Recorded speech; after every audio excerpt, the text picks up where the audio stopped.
Alors, concernant les suites, il y a déjà quelques prérequis à avoir puisque j'ai cru remarquer que vous étiez géniaux concernant les puissances en partie. Donc, petit rappel déjà concernant les puissances. Pour le coup, vous êtes censé savoir une propriété fondamentale sur les puissances qui est que 10 puissance A fois 10 puissance B, ça fait 10 puissance A plus B. Et il y en a beaucoup qui me disent oui, bien évidemment, très clair, etc. Mais le problème, c'est que vous ne savez absolument pas l'appliquer, en l'occurrence dans les suites, puisque simplement, si jamais vous faites 2 fois 2 puissance n, il y en a qui ont l'extrêmement et génialissime bonne idée de me mettre que ça fait 4 puissance n. Non. Ça veut dire simplement que vous ne savez pas appliquer la propriété ci-dessus, puisque vous êtes censé savoir que 2 c'est 2 puissance 1, et que ça vous fait du coup 2 puissance n plus 1. D'ailleurs, je ne vois même pas pourquoi vous vous prenez la tête avec ça, puisque c'est exactement toujours la même chose. Si jamais j'ai 3 fois 3 puissance n plus 4, d'accord, et bien ça va me faire 3 puissance n plus 5. Quand vous multipliez une puissance avec le nombre dont on fait la puissance, ça rajoute 1 à l'exposant. C'est toujours comme ça. Ça veut dire que même si j'ai 3 puissance n plus 2 fois 3 puissance 5, ça va m'additionner les puissances et ça va me faire 3 puissance n plus 7. Il n'y a aucun piège avec les puissances, il faut juste pas me faire ça, d'accord? Et dans le cas où, par le plus grand des hasards, vous avez un chiffre devant, par exemple, si je fais ça. Voilà, si je fais ça, vous êtes censé également savoir que lorsqu'on a trois termes qui sont multipliés, 3 facteurs qui sont multipliés, bien évidemment, je ne distribue pas puisque ce n'est pas une addition ni une soustraction, donc il n'y a pas de distributivité à avoir.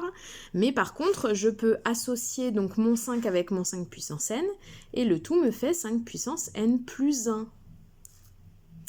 Il n'y a strictement aucune difficulté à ce genre de choses techniquement, puisque ce sont des rappels des années précédentes.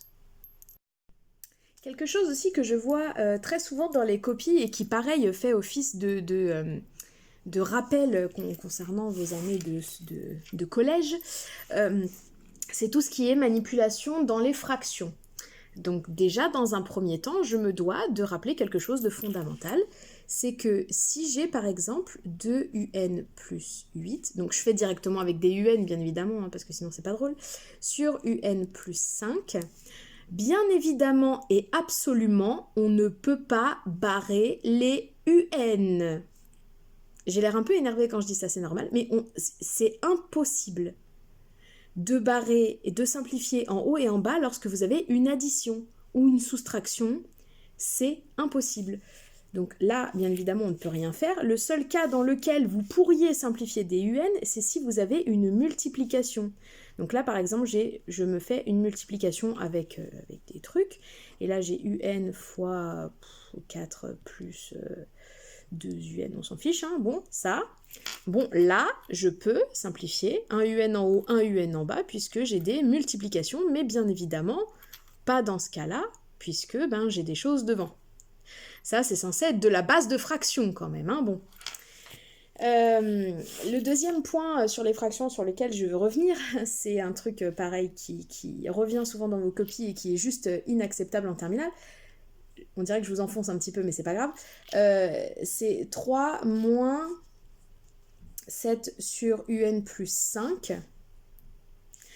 Quand on a ça, bien évidemment, on ne fait pas 3 moins 7 sur 3 moins un plus 5. Et malheureusement, je sais qu'il y en a qui l'ont fait dans vos copies.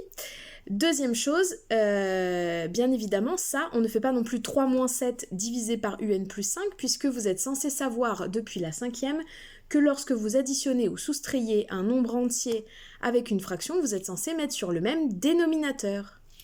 Du coup, là, vous êtes obligé de multiplier en haut et en bas par un plus 5, ceci est un n, hop là, pour avoir le même dénominateur, et ensuite pouvoir additionner ou soustraire, dans ce cas-là, ce qu'il y a en haut. Et bien évidemment, je vous rappelle également que ce qu'il y a en bas, vous ne le touchez pas. Bien évidemment, quand vous soustrayez ces deux choses-là, en bas, ça ne fait pas 0. C'est comme si vous me disiez qu'un quart moins 2 quarts, ça fait moins 1 sur 0. Ça n'a aucun sens. Donc du coup, là, ça me fait donc mon 3un plus 15, puisque bien évidemment, j'ai développé, puisque là, j'ai un fois et là, j'ai un plus, donc là, je peux développer. Et moins 7. Et après, bien évidemment, je simplifie le 15 et le 7 qui me fait 8. Mais en aucun cas, je ne dois trouver sur vos copies quelque chose de différent de cette chose-là.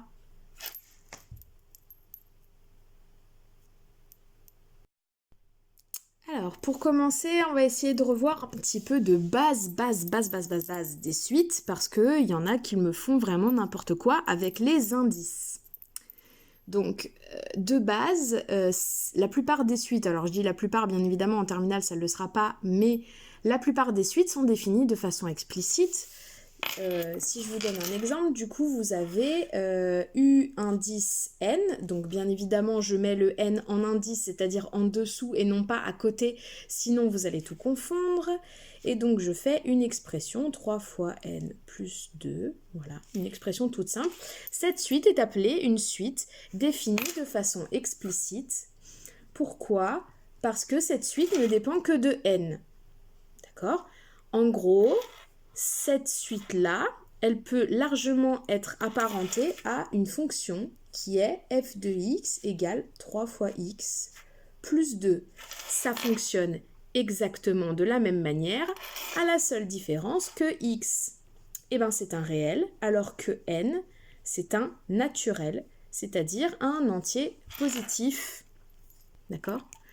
Donc, concernant le n entier, je rappelle juste que u indice moins 3 n'a aucun sens, que u indice 1 quart n'a strictement aucun sens, etc., etc., donc n'existe pas. Donc, ça veut dire que vous ne pouvez avoir un indice qu'entier positif. Donc, ceci étant dit concernant cette suite-là, pour calculer par exemple U indice 0, donc je repars de cette suite-là pour faire un exemple. Donc pour faire U indice 0, vous devez remplacer le n par 0 et calculer, ce qui vous fait 2. Et si vous aviez fait la même chose avec la fonction, vous auriez également trouvé 2. Donc du coup, dans le cas des suites définies de façon explicite, vous avez exactement le même fonctionnement. Et d'ailleurs, ce fonctionnement peut être apparenté à remplacer tous les n par 0. Vous voyez, là j'ai n, et là j'ai 0 et 0. Ça veut dire que lorsqu'on a une suite, vous devez, dans la même ligne, remplacer le n par la même valeur. Et ça, essayez de le retenir parce que du coup, quand je vais faire ma suite définie par relation de récurrence, vous allez voir que c'est la même chose, sauf que, bien évidemment, le calcul ne va pas être le même. Donc, pour les suites définies par relation de récurrence, il y a juste une toute petite différence. Les suites définies par relation de récurrence, déjà, elles commencent par U indice n plus 1, ou dans certains cas par U indice n plus 2, mais ça, on le voit que peu en terminale. Enfin, je dis peu parce qu'on le voit quand même, mais peu. Donc, UN plus 1 égale 2UN plus 3. Comment on sait que cette suite est une suite définie par relation de récurrence? Tout simplement parce que au lieu de dépendre uniquement de n, elle dépend de un. Donc pour cette suite, il faut déjà comprendre en fait le mécanisme au niveau des suites de manière générale. Donc là je fais une petite parenthèse. Vous avez donc U0, U1, U2, etc., etc. Ça veut dire que U0 est le premier terme, que U1 est le terme juste après U2, que U2 est le terme juste après U1, etc., etc. Ça veut dire que quand j'arrive à la UN-1, c'est le terme qui est juste avant UN, et le terme après UN, c'est U indice N plus 1. Le terme après U indice n plus 1, du coup c'est U indice n plus 2, etc., etc. Ce qui veut dire qu'ici, ma relation signifie que pour calculer un terme, n'importe lequel, je dois faire 2 fois le terme juste avant plus 3. Ça veut dire quoi? Ça veut dire que du coup, rien que pour calculer U1, je vais avoir besoin du terme d'avant U1, c'est-à-dire de U0. C'est pour ça que pour la plupart de ces suites, on doit vous donner en plus de la formule de UN plus 1, le U0. C'est pour ça que généralement, vous avez une accolade avec donc d'une part le UN plus 1, d'autre part le U0. Donc, pour les termes de cette suite, si je veux calculer U1, donc soit vous avez compris totalement le mécanisme d'une suite définie par relation de récurrence, et vous savez que du coup, vous devez faire 2 fois le terme d'avant plus 3, c'est-à-dire 2 fois U0 plus 3. Si je remplace mon U0, j'ai donc 2 fois 4 plus 3, puisque je vous rappelle que mon U0 est égal à 4. Et du coup, 2 fois 4, 8, plus 3, 11. Donc du coup, j'ai mon U1 qui est égal à 11. D'accord? Pour calculer mon U2, même principe, vous êtes censé avoir compris le principe, donc 2 fois U1 plus 3, puisque le terme juste avant U2, c'est U1. Et mon U1, eh ben, c'est celui que je viens de calculer, c'est-à-dire mon 11. D'accord? Donc c'est 2 fois 11 plus 3, et du coup, j'ai 25. Etc., etc. Du coup, je remplace le 25 pour avoir U3, U4, U5, U6. Tout ça. Si vous avez du mal avec ce principe de je prends le terme d'avant, je ne sais jamais quel terme d'avant c'est, etc. Si vous avez du mal avec ce genre de choses, vous pouvez tout simplement reprendre la théorie que j'énonçais juste avant, qui est de remplacer dans toute la ligne le n par la même chose.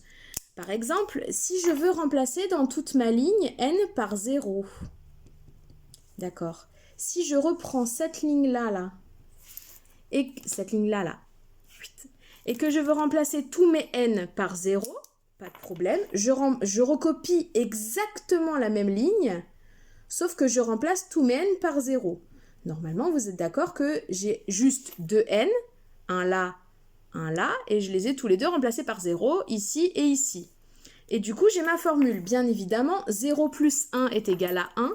Donc ici, j'ai bien mon U indice 1 qui est égal à 2 U0 plus 3. Et c'est exactement le même terme, enfin le même calcul qu'au-dessus. Et du coup, je n'ai pas besoin de le réécrire puisque c'est exactement la même chose. Du coup, si vous faites exactement la même chose pour n égale 1, si vous remplacez dans toute votre ligne n par 1, du coup, vous allez avoir U indice 1 plus 1 qui est égal à 2U1 plus 3. Encore une fois, ici, là-haut, je n'ai que 2n, 1 ici, 1 ici. Je remplace mes 2n par 1, donc ici et ici. Et du coup, j'ai exactement la même formule qu'ici, et c'est exactement le même calcul qui me mène à 25. Cette théorie de remplacer par n dans toute la ligne, elle est très importante puisqu'elle va être un peu aussi la base de vos récurrences. J'ai bien vu que vous n'aviez pas vraiment compris, notamment pour le P0 ou / le P1, P2, P3, P4 selon la première valeur de n, ce qu'il fallait remplacer et vous ne saviez pas du tout à quoi correspondait P0.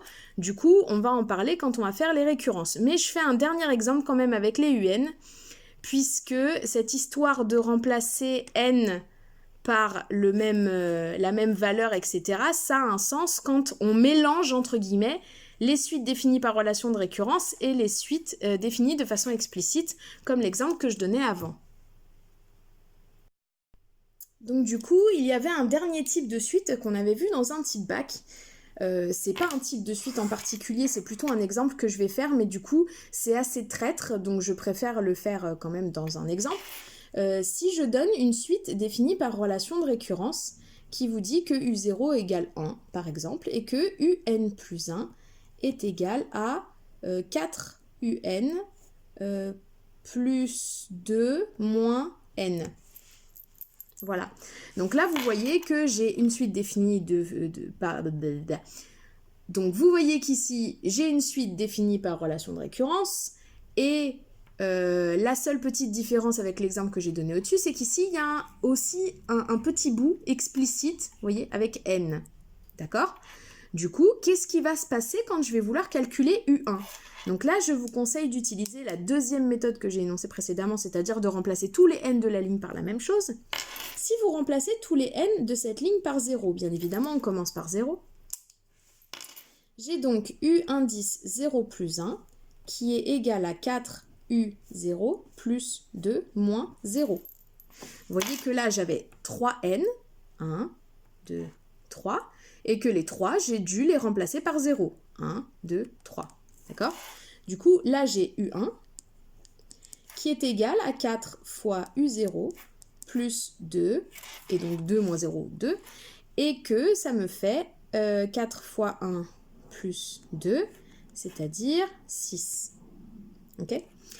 Du coup, pour calculer U2, du coup, je fais toute ma ligne la même pour n égale 1. Et j'ai donc U indice 1 plus 1 qui est égal à 4U1 plus 2 moins 1. Vous voyez qu'encore une fois, mes 3n qui sont là, eh ben, je les ai tous les 3 remplacés par 1. Donc du coup, ici, j'ai bien mon U2. Et ici, j'ai 4U1 plus donc 2 moins 1, éventuellement, je mets directement 1. Et donc, j'ai 4 fois... Alors attention, du coup, mon U1, il est là. Hein. Vous voyez, mon U1, c'est celui que j'ai calculé juste avant. 4 fois 6 plus 2, plus 1, pardon. Je me trompe.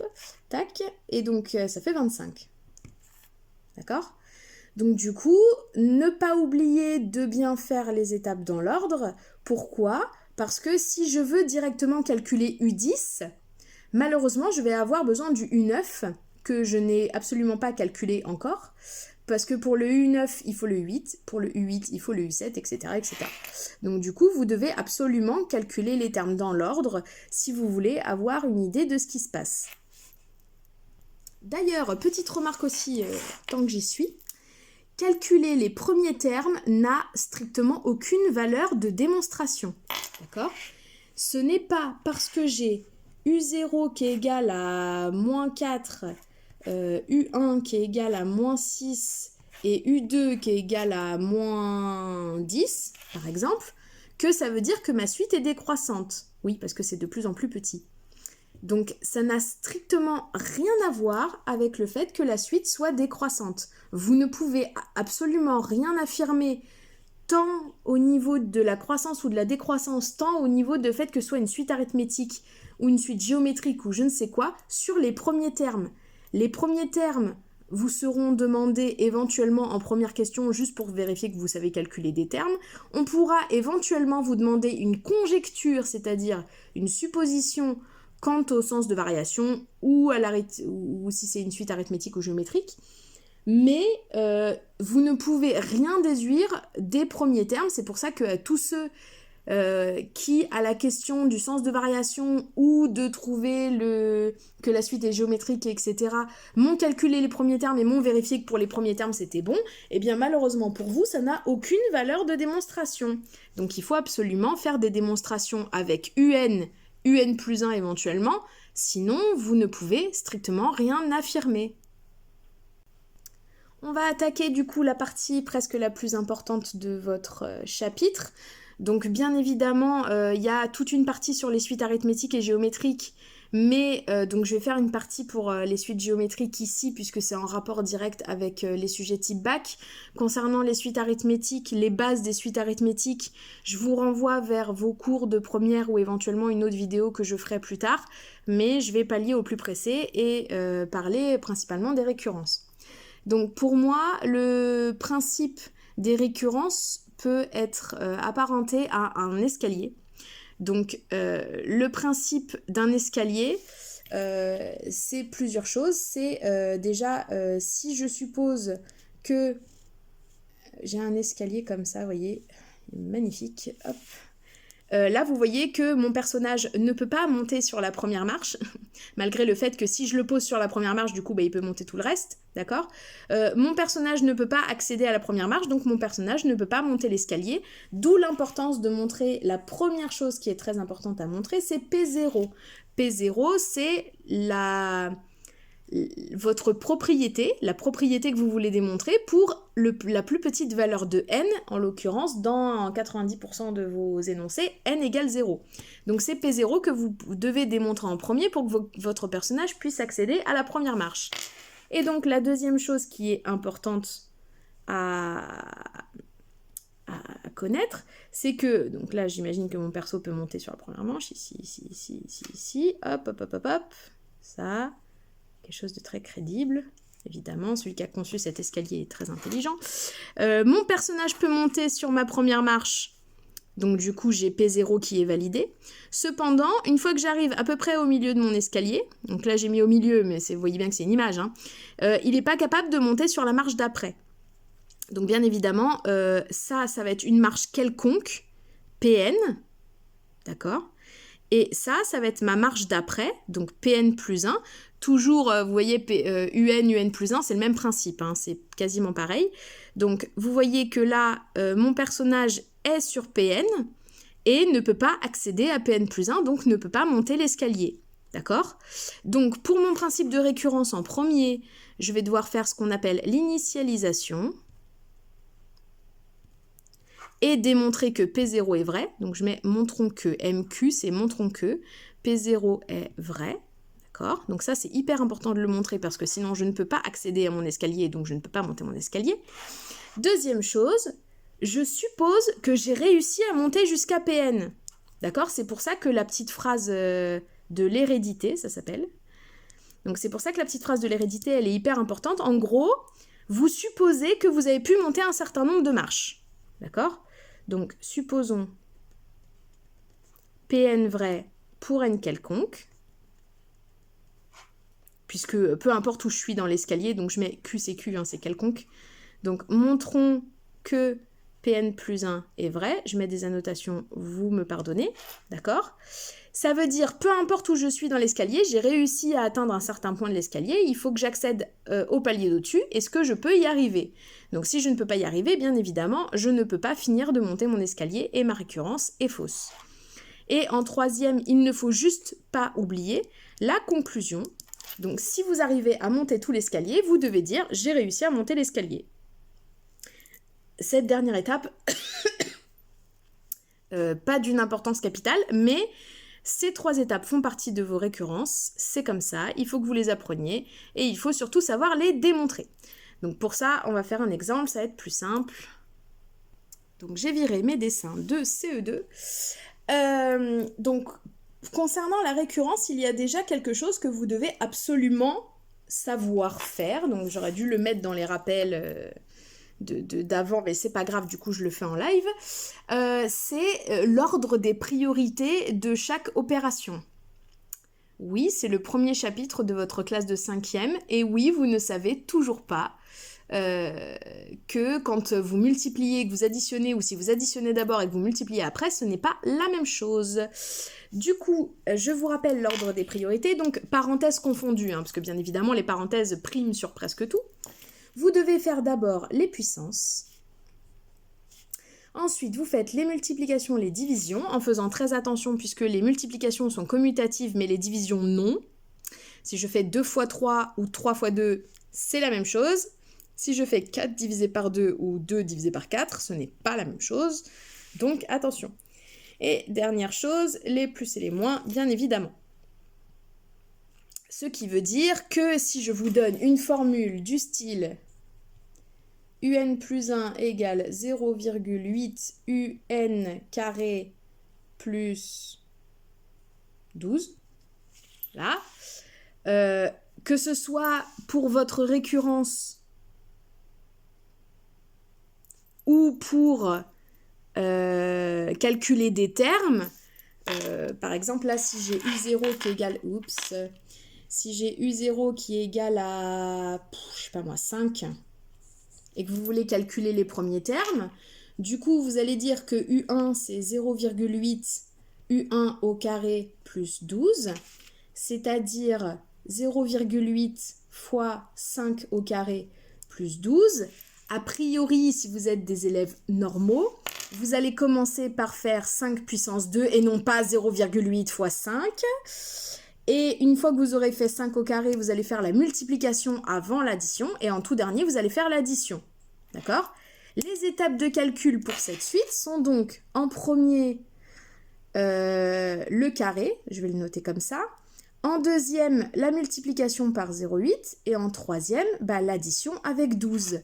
Et ces 3 étapes dans cet ordre-là sont exactement les étapes pour passer de UN à UN plus 1. En effet, si j'ai UN, je le mets au carré, ensuite je multiplie par 0,8 et ensuite je fais plus 12 et mon résultat sera la formule de U indice N plus 1.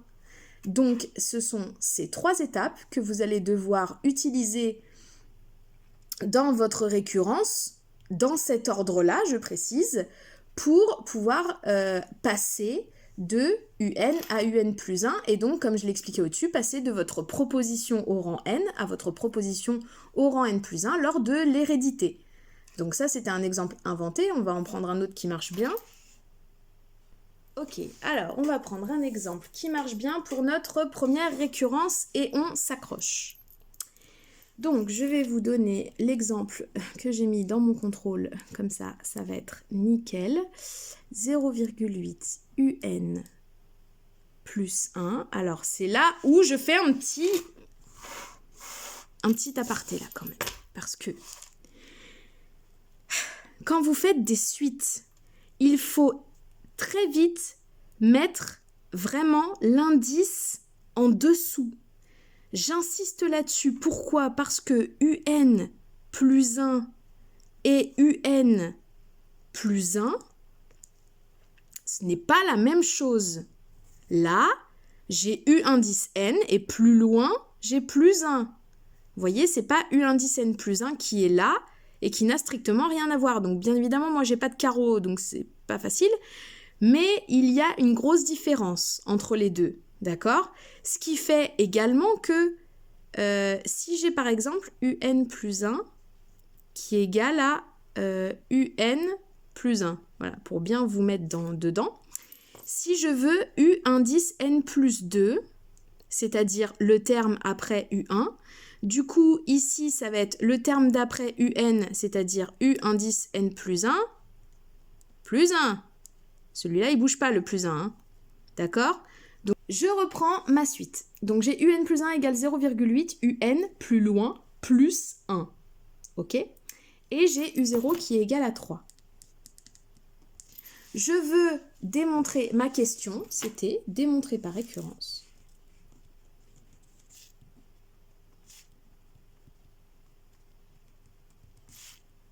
que pour tout n, supérieur ou égal à 0, U indice n est compris entre 0 et 5. Alors j'avais mis inférieur ou égal ici. OK? Puisque j'ai ce que je dois démontrer ici, je vais donc définir mon Pn. Pn, c'est ma proposition que je dois démontrer, c'est-à-dire ça. D'accord? Pn, c'est pas ma suite. Il faut faire la différence entre la suite et la proposition. Bien évidemment, ces deux n là. Vous voyez ce n là et ce n là. Ce sont les mêmes n. Ça veut dire que si celui-là, je le remplace par 12, celui-là, je vais devoir le remplacer par 12 aussi. Ils sont liés les deux, hein, ok? Mais par contre, Pn, ce n'est pas votre suite. Votre suite que vous étudiez, c'est U, comme d'habitude. Ok? Pas de souci? Bien. Nous allons attaquer l'initialisation. Donc, je mets initialisation. Enfin, je mets initialisation comme ça. Donc, l'initialisation, vous devez démontrer, montrons, la proposition. Proposition, je vais y arriver, pour n égale 0. Pourquoi pour n égale 0? C'est parce que cette proposition doit être démontrée pour tout n supérieur ou égal à 0. Du coup, la première valeur possible pour n, c'est 0. Si par exemple ici j'avais marqué pour tout n supérieur ou égal à 4, du coup j'aurais dû démontrer la proposition pour n égale 4, puisque c'est le premier n possible de votre proposition. Ok? Je veux montrer la proposition pour n égale 0. vous allez me dire, mais qu'est-ce que la proposition pour n égale 0? Ça alors. Du coup, P0, c'est quoi? Donc toujours que je veux montrer, hein. Montrons P0. Donc P0, j'ai remplacé mon n par 0. Du coup, là, je suis obligée également de remplacer mon n par 0. Et j'ai donc 0 qui est plus petit que U0, qui est lui-même plus petit ou égal à 5. Et ça, c'est ce que je veux démontrer. D'accord? Ce qui est très facile à montrer, puisque U0 est donné dans l'énoncé. Dans 90% des cas, l'initialisation sera juste à savoir si vous savez lire votre énoncé. Du coup, il n'y a normalement pas de difficulté particulière. Or, U0 égale 3, et 3 est bien compris entre 0 et 5. Ça alors. Donc, P0 est vrai. C'est tout. C'est tout ce qu'on vous demande. Il faut absolument que vous appreniez au moins à rédiger une initialisation claire, parce que même dans l'initialisation, j'ai réussi à voir des choses incroyables. Ça n'a aucun sens. Je veux dire, essayez vraiment de faire en sorte que ce que vous marquez sur votre copie ait un sens pour vous. N'essayez pas de copier ce que je fais en cours forcément, mot par mot, lettre par lettre, etc. Vous pouvez faire à votre sauce, mais au moins que ce soit clair sur votre copie, que vous ayez compris.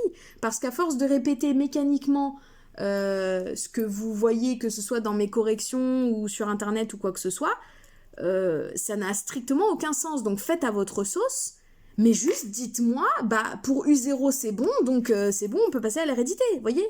Il n'y a rien de plus à savoir. Alors, pour mon hérédité, je vais devoir baisser la feuille. Du coup, je marque ici, vous voyez, pour la voir un petit peu. Ici, sur mon brouillon, là, je marque les étapes de calcul. Donc, vous voyez ici, pour passer de UN à UN plus 1, en premier, je multiplie par 0,8, puisque la multiplication est prioritaire par rapport à l'addition. Et ensuite, je fais plus 1. Pas de problème. Ma première étape, c'est une multiplication par 0,8. Ma deuxième étape, c'est une addition avec 1. J'ai marqué au brouillon mes deux étapes de calcul, donc je vais pouvoir baisser ma feuille pour passer à l'hérédité. Donc, deuxième partie, l'hérédité. Donc, bien évidemment, pour l'hérédité, vous allez remarquer la phrase. Supposons que Pn vrai pour n, tout ça. C'est mon deuxième principe de « je suis au milieu de l'escalier sur une énième marche, peu importe laquelle, quelconque. Je veux savoir si je peux passer sur la marche d'après, Pn plus 1. » Du coup, dans la rédaction, alors pareil, il existe plusieurs rédactions. Moi, c'est comme ça que je vous conseille de le faire, mais je n'ai pas une méthode universelle, etc. Moi, c'est un conseil. Après, vous faites bien ce que vous voulez. Et si vous avez appris une autre méthode avec un autre prof, vous pouvez la faire à partir du moment où elle est correcte et cohérente. Je vous conseille de commencer par marquer Pn. Puisque vous êtes sur la marche Pn, ça veut dire que vous avez réussi, entre guillemets, à monter jusqu'à Pn, et que du coup, elle est vraie, puisque vous avez réussi à marcher jusque-là.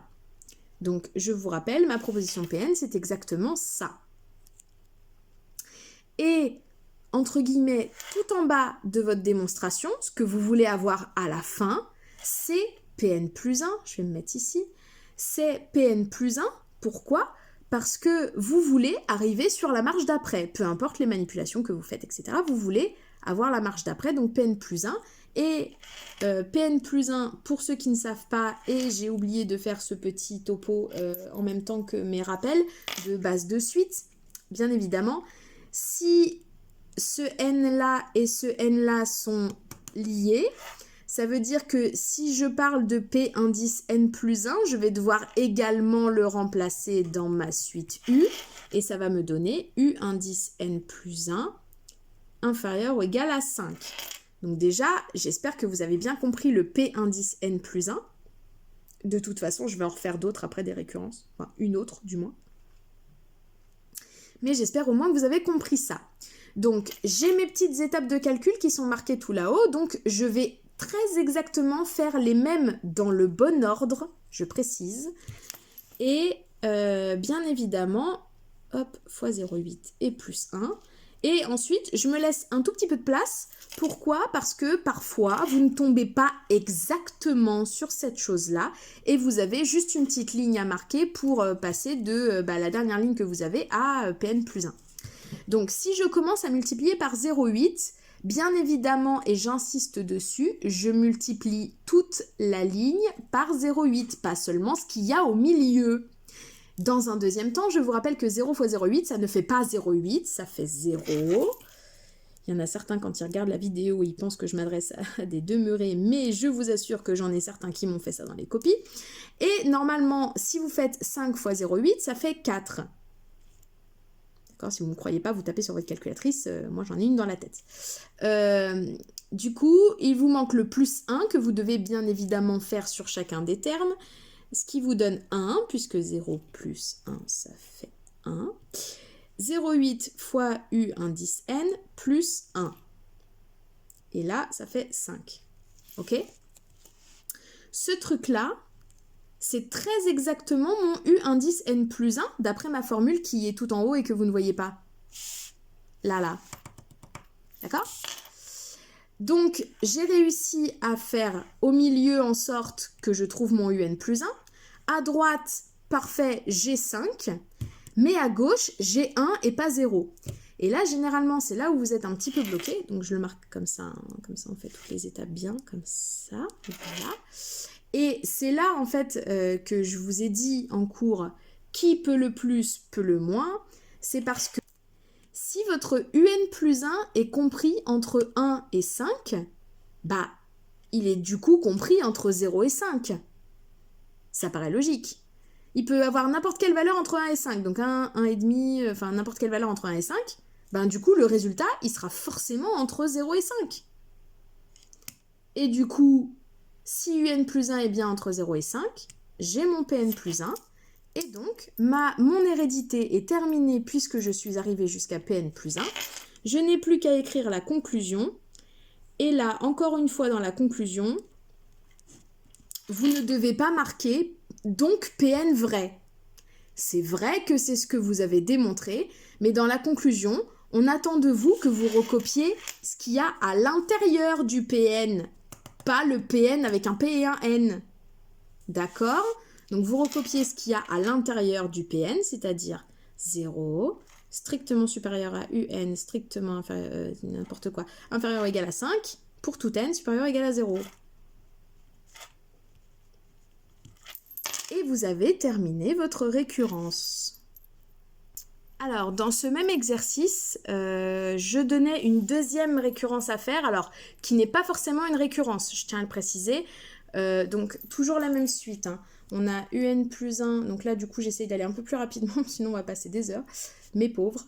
Donc, U0 égale 3. Donc là, pour le coup, on vous demandait de montrer que la suite était croissante. Et personnellement, je vous conseille de faire à nouveau une récurrence puisque c'est quasiment exactement la même que celle qu'on a fait précédemment. Et du coup, ça vous permet en fait de gagner du temps au niveau de votre réflexion puisque généralement, quand vous faites du coup UN plus 1 moins UN, vous arrivez à moins 0,2 UN plus 1 et là, vous êtes complètement bloqué et vous êtes un peu... vous ne savez pas trop quoi faire. Voilà. Donc personnellement, je vous conseille de refaire une récurrence. Je sais que du coup, c'est long et que c'est un petit peu fastidieux, mais c'est ce que je vous conseille. Du coup, si vous devez faire une récurrence, pour montrer que la suite est croissante, vous devez montrer que UN est inférieur ou égal à UN plus 1 pour tout N supérieur ou égal à 0. Alors, c'est là où c'est une récurrence qui est un tout petit peu, minusculement, différente au niveau de l'initialisation. Donc, au niveau de l'initialisation, toujours la même chose, nous voulons montrer que P0 est vrai. D'accord? Vrai. Si vous voulez montrer que P0 est vrai, on va déjà montrer qu'est-ce que c'est P0. Donc, il faut montrer P0. Donc, P0, je reprends toute cette ligne-là et je remplace tous mes N par 0. Ça veut dire U0 supérieur inférieur égal à U0 plus 1. Autrement dit, U0 inférieur ou égal à U1. Et c'est là où je dis que l'initialisation est quelque peu différente, c'est que avant, on n'avait besoin que du U0 qui nous était donné dans l'énoncé et de rien d'autre. Pour le cas particulier de la monotonie, c'est-à-dire la croissance ou la décroissance d'une suite, on a besoin de U0, mais on a aussi besoin de U1 Alors, soit U1, on vous a demandé de le calculer dans les questions précédentes et du coup, vous avez juste à le reprendre, soit vous avez juste un petit calcul à faire, U1 égale 0,8 UN, U0, pardon, plus 1 égale 0,8 fois 3 plus 1 égale 3 fois 8, 24, 2,4 plus 1, c'est-à-dire 3,4. Et de dire que 3,4 est à 3, donc U1 est supérieur ou égal à U0, et donc mon P0 est vrai. Et ça, du coup, c'est la petite difficulté supplémentaire qui vous a complètement perdu. Premièrement, parce que du coup, vous vous êtes mis à me calculer U1 dans toutes vos récurrences, alors qu'on n'en a strictement rien à faire. Et deuxième chose, vous n'avez pour la plupart pas su ici calculer correctement U1, ce qui était un petit peu, fait un petit peu de la peine. Bon. Donc il n'y a que dans les récurrences, alors j'irai pas jusqu'à dire que dans les récurrences, faut que je me... Voilà. Dans 90% des récurrences où il faut calculer U1, c'est parce qu'on veut la monotonie. Donc soit la croissance, soit la décroissance. Dans toutes les autres récurrences, vous n'avez pas besoin de calculer U1, sauf si on vous le demande dans certains cas particuliers. D'accord ? Donc j'ai toujours mes deux étapes de calcul 0,8 plus 1. Je vais faire l'hérédité très rapidement. D'accord ? Mais pour ça, pareil que tout à l'heure, il y a toujours un petit problème qui se profile. Donc supposons, je marque mon PN qui est ça. Ça c'est PN. D'accord ? Est-ce que vous êtes d'accord, j'espère que tout le monde va répondre oui, que PN plus 1, c'est ça.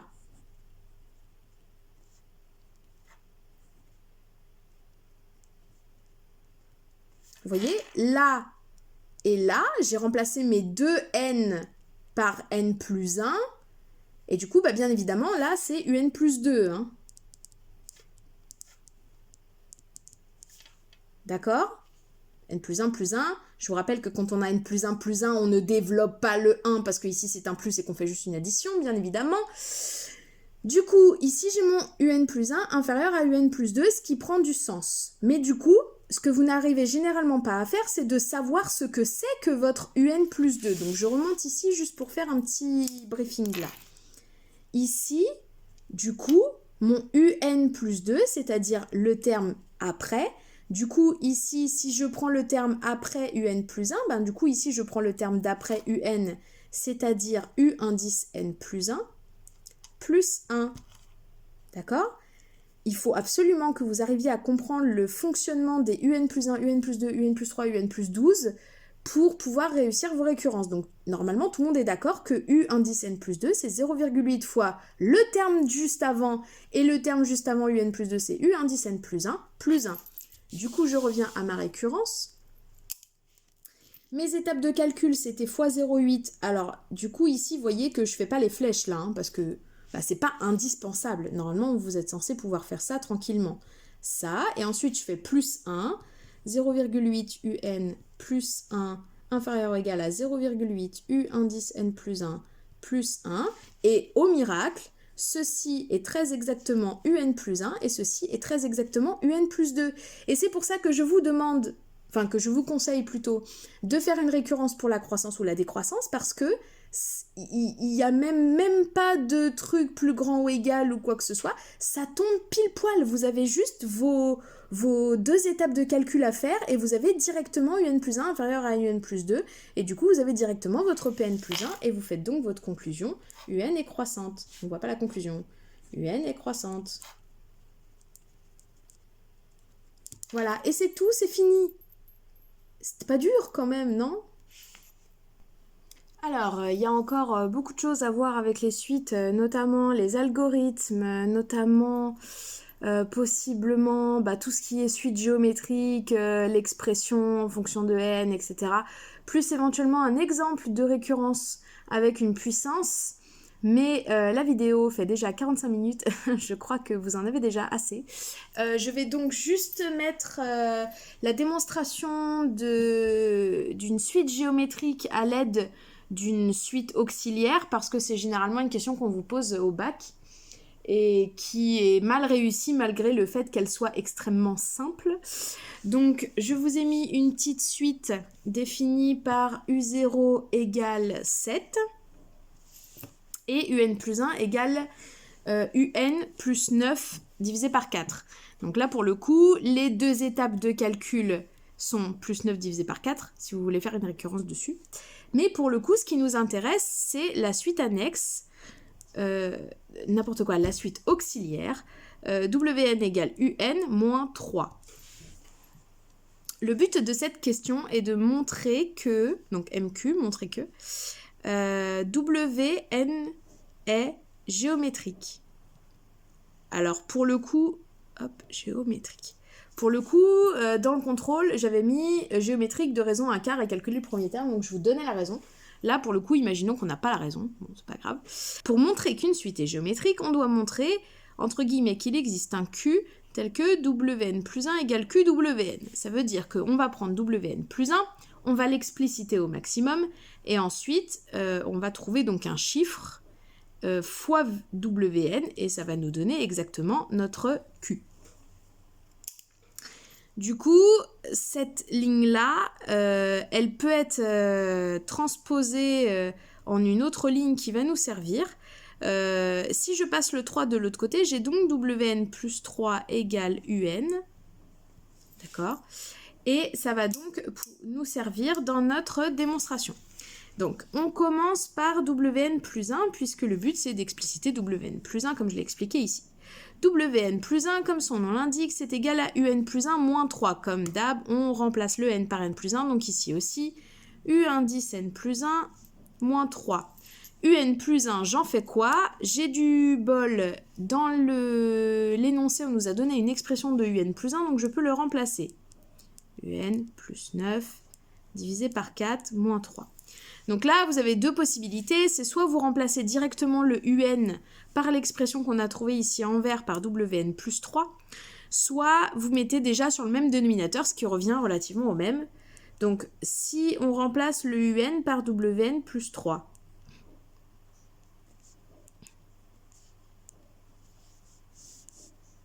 on a ça. Et donc du coup, je peux directement additionner le 3 et le 9, ça me fait WN plus 12 sur 4 moins 3.